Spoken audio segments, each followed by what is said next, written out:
Selamat datang kepada para pendengar Creepy Babe. Kali ini aku akan menceritakan tentang kisahku bertemu dengan perempuan yang ternyata dia adalah sosok makhluk halus. Perkenalkan, namaku Bayu. Aku tinggal di desa terpencil, tepatnya di daerah Jawa Barat. Keseharianku sebenarnya hanya membantu orang tuaku untuk mencari kayu yang nantinya akan dipotong-potong dan dibakar sehingga menjadi arang untuk dijual di kota. Jalan menuju desa seperti uji nyali, terutama di malam hari.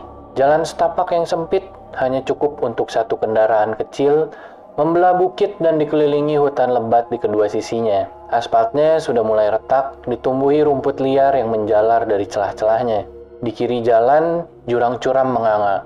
Tidak terlihat dasarnya karena gelap tertutup kabut tipis. Sementara itu di kanan jalan pepohonan besar berdiri seperti penjaga yang diam. Dahan-dahan mereka menjulur seperti lengan yang ingin meraih siapapun yang melewati jalan itu. Tidak ada lampu di jalannya. Satu-satunya sumber cahaya adalah bulan yang kadang tertutup awan tebal. Pada malam tertentu, angin berhembus membawa aroma aneh campuran tanah basah, bunga yang terlalu wangi, dan sesuatu yang berbau busuk. Suara burung hantu dan sesekali lolongan anjing liar menjadi latar suara yang mencekam. Penduduk desa percaya bahwa jalan itu berhantu. Beberapa bagian jalan terasa lebih dingin tanpa sebab, dan di tempat tertentu kendaraan sering mati mendadak tanpa ada alasan yang jelas. Namun, itu adalah satu-satunya akses menuju desaku itu. Di sebelah kanan jalan menuju desaku, ada sebuah area terbuka kecil yang menyerupai panggung alami. Rerumputan liar yang tumbuh tinggi bercampur dengan bunga-bunga kecil berwarna putih yang tampak seperti lilin di dalam kegelapan. Batu-batu besar tersebar di sekitar tempat itu. Beberapa di antaranya terlihat seperti bekas altar kuno yang kini dipenuhi lumut tebal. Di satu sisi ada pohon beringin besar yang akarnya menjuntai hingga ke tanah, menciptakan tirai alami. Pohon itu tampak seperti pusat dari energi yang menyeramkan di tempat itu. Suasana tempat itu dingin, bahkan pada malam yang seharusnya hangat. Kabut tipis sering melayang di sekitar tanah, membuat pandangan menjadi kabur. Aroma tanah basah bercampur dengan wangi bunga yang terlalu manis, seperti parfum yang disemprotkan terlalu banyak. Malam itu, aku terlambat pulang dari kota. Matahari sudah tenggelam sejak lama, meninggalkan gelap yang menelan jalanan kecil menuju desaku. Motor tuaku berjalan pelan, berjuang menanjak melewati jalan sempit yang berliku. Di kanan kiri hanya ada pohon-pohon raksasa yang berdiam, seperti penjaga setia hutan ini. Angin dingin yang menerpa wajahku membawa bisikan yang membuat bulu kuduku berdiri. Entah kenapa aku merasa jalan ini lebih sunyi dari biasanya. Tidak ada suara jangkrik, hanya deru mesin motor dan... Tunggu, suara itu? Aku mulai menghentikan motor dan mendengar suara seorang perempuan yang sedang menangis. Serak, memilukan, seperti seorang perempuan yang telah kehilangan segalanya. Aku tahu aku seharusnya tidak peduli akan hal itu. Orang-orang di desa sering bercerita tentang adanya sosok kuntilanak gunung. Tapi rasa ingin tahu atau mungkin kebodohanku mengalahkan ketakutan. Aku mulai mematikan mesin motor dan melangkah masuk ke dalam hutan mengikuti suara itu. Setiap langkah terasa berat. Daun-daun kering yang berbunyi nyaring di bawah kakiku seolah memberi peringatan. Suara tangisan semakin dekat dan semakin jelas. Dan di sana, di sela-sela pepohonan yang gelap, aku mulai melihatnya. Bayangan putih bergoyang perlahan seperti ditiup angin. Tiba-tiba seluruh badanku mulai susah untuk aku gerakin. Siapa di sana? Tanyaku dengan suara yang hampir tidak keluar. Bayangan itu perlahan menoleh, rambut panjangnya yang hitam pekat menutupi wajahnya.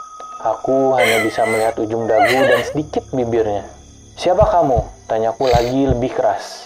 Wanita itu mendongak dan seketika itu aku tidak akan pernah melupakan wajah itu. Wajah pucat dengan mata merah menatap langsung ke jiwaku. Bibirnya tersenyum tipis, tetapi bukan senyuman manusia. Itu senyuman maut. Tanpa pikir panjang, aku berlari sekuat tenaga. Napasku tersengal-sengal dan dada terasa seperti dihimpit batu besar. Langkah kakiku semakin berat, seolah tanah di bawahku berubah menjadi lumpur pekat yang menarikku ke bawah. Suara tangis itu masih terdengar, tetapi kini bercampur dengan tawa lembut yang mengerikan, seperti seseorang yang menikmati ketakutanku. "Jangan pergi," suara itu bergema, lebih dekat dari sebelumnya. Aku menoleh ke belakang tanpa sadar. Di sana, kuntilanak gunung melayang perlahan, rambut panjangnya menari-nari meskipun tidak ada angin. Wajahnya yang pucat dengan mata merah itu kini hanya berjarak beberapa meter dariku. Langkahku terhenti, kaki terasa seperti tertanam di tanah. Aku hanya bisa berdiri gemetar, menatap sosok yang kini tersenyum lebar memperlihatkan gigi-gigi yang tajam. Aku mencoba berteriak, tetapi suaraku tercekat di tenggorokan. Ini akhirnya, pikirku.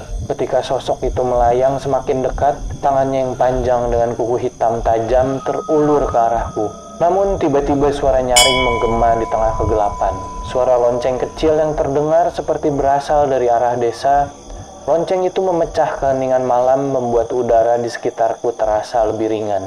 Kuntilanak itu berhenti. Tatapan matanya berubah, seperti sedang terganggu oleh sesuatu yang tidak terlihat. Wajahnya perlahan memudar, dan dalam sekejap dia lenyap bersama kabut malam. Aku jatuh terduduk, mencoba mengatur napas yang tersisa. Tubuhku gemetar hebat, tetapi aku tahu ini adalah kesempatan untuk lari. Dengan sisa tenaga, aku bangkit dan berlari menuju desaku tanpa menoleh lagi. Dan aku meninggalkan motorku. Ketika akhirnya aku tiba di ujung desa, aku disambut oleh Pak RT yang sedang berjaga di pos ronda. Melihat wajahku yang pucat, ia segera datang menghampiriku. "Kamu lewat jalan hutan ya?" tanyanya dengan nada khawatir. Aku hanya mengangguk, terlalu lelah untuk menjawab. Pak RT menghela napas panjang. "Sudah dibilang, jangan lewat sana kalau malam. Untungnya, kamu sekarang beruntung. Lonceng di desa kita memang dipercaya bisa mengusir roh jahat di hutan itu," seru Pak RT. Aku menatap lonceng tua yang tergantung di pos ronda. Ukurannya kecil, terbuat dari tembaga dengan ukiran rumit yang terlihat sangat kuno. Pertanyaan muncul di benakku. Siapa yang membunyikan lonceng itu tadi? Pak RT melanjutkan dengan nada serius. "Tapi ingat, kuntilanak gunung tidak pernah benar-benar pergi. Dia hanya menunggu waktu untuk kembali." Aku mengangguk pelan, tetapi dalam hatiku rasa penasaran terus mengusik. Mengapa lonceng itu bisa menyelamatkanku? Dan apa sebenarnya yang diinginkan kuntilanak gunung dari orang-orang seperti aku? Malam itu aku pulang dengan selamat, tetapi setiap kali melewati jalan itu lagi, aku tidak pernah bisa menghilangkan perasaan bahwa sepasang mata merah masih mengawasi dari dalam kegelapan.